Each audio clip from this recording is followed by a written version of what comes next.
Christmas ഒക്കെ കഴിഞ്ഞ് new year ആവാറായില്ലേ? ഉം. ഇതിപ്പോൾ ഞങ്ങൾ ക്രിസ്മസിന് നാട്ടിൽ പോകുന്നതാണ്. ബസ്സിനാണ് പോകുന്നത്. ബസ്സിന് പോകാനുള്ള എക്സൈറ്റ്മെൻറ്റ് ഈ ചെറിയ കക്ഷിക്കായിരുന്നു കേട്ടോ. ഞങ്ങൾ രണ്ടാളും മാത്രമേ പോകുന്നുള്ളൂ. സണ്ണി ഒരു വീക്ക് കഴിഞ്ഞേ എത്തുള്ളൂ. എൻ്റെ വീട്ടിലേക്കാണ് ആദ്യം പോയത്. എത്തുന്നതിന് ഒരാഴ്ച മുന്നേ തന്നെ എന്ത് കഴിക്കാൻ റെഡിയാക്കണമെന്ന് ഓൾറെഡി പറഞ്ഞ് സെറ്റാക്കിയിട്ടുണ്ട്. പഠിക്കുന്ന ടൈമിലും ഇങ്ങനെയൊക്കെ തന്നെയായിരുന്നു. പക്ഷേ ആദ്യം തന്നെ വേണ്ടത് അമ്മ ഇട്ട് തരുന്ന നല്ലൊരു ഇഞ്ചി ചായ. ഹോ, ഭയങ്കര ഫാൻസി ചായയൊന്നും അല്ല കേട്ടോ. പക്ഷേ അമ്മ ഇട്ട് തരുമ്പോൾ അതിനൊരു പ്രത്യേക രുചിയാണ് അല്ലേ? അതും എളുപ്പത്തിലല്ല ഈ ചായ എടുക്കണേ. നന്നായിട്ട് ബീറ്റ് ചെയ്ത് അങ്ങോട്ടും ഇങ്ങോട്ടും അടിച്ച് പതപ്പിച്ചെടുക്കും. പിന്നെ ഇവർ രാവിലെ നട്ട്സ് ആൻഡ് ഡ്രൈ ഫ്രൂട്ട്സ് ഒക്കെ കഴിക്കുന്നതിൽ ഒന്ന് കൈയിട്ട് വരും. അത് പിന്നെ അങ്ങനെ ആണല്ലോ.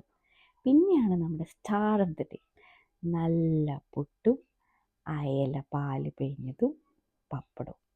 എൻ്റെ സാറേ, പിന്നെ വേറെ ഒന്നും വേണ്ട. ഹോ, അപ്പോൾ ശരി, ബൈ.